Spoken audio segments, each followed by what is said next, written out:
I was born in 1941, and I grew in this little village called Montazzoli in Abruzzo, in Provincia di Chieti.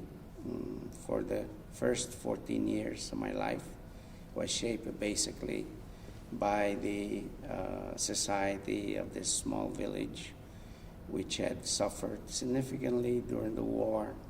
And so after the war, most of the people emigrated from the village for a better life. My family came to the United States because my grandfather had been here. After the 5th grade, in Italy, you have to make a choice to go to high school. And you have to take an exam. And usually it's held in a bigger town where they have high school. It's a 3-day exam.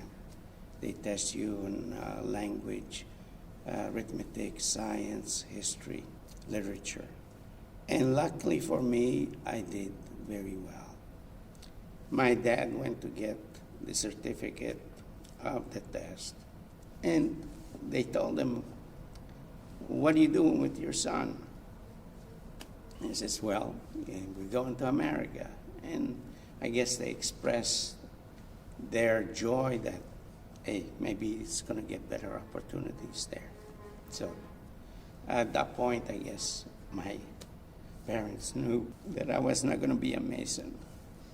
So I came to NASA at Goddard Space Flight Center in 1965 and started as a computer programmer, because those days, those were highly desirable jobs. They needed people that were skilled both in engineering and in math.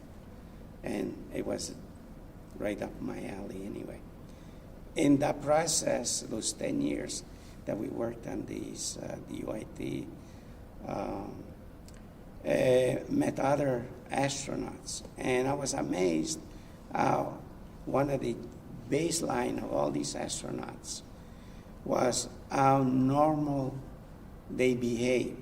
You know, here we are, astronauts, you know, supposed to be super special.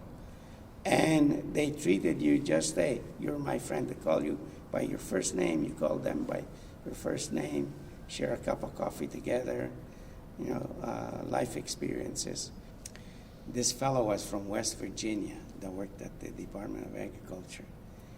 And my landlady liked the way I made the sauce. So he used to call me spaghetti bender. He said, "What's spaghetti bender?" Then I tried to find out from my colleagues. He says, "It's not a nice thing to call somebody a spaghetti bender." I said, "It's food." You know, to me it was, but being not very sophisticated, I just took it as a as a joke, you know.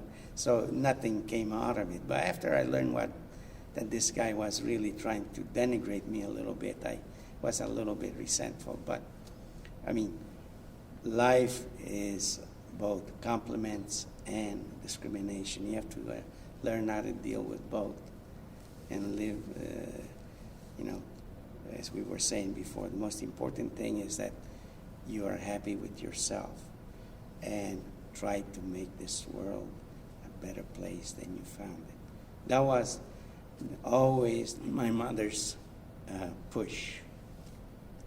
Say, you have to make this place a better place than you found it in however way you can.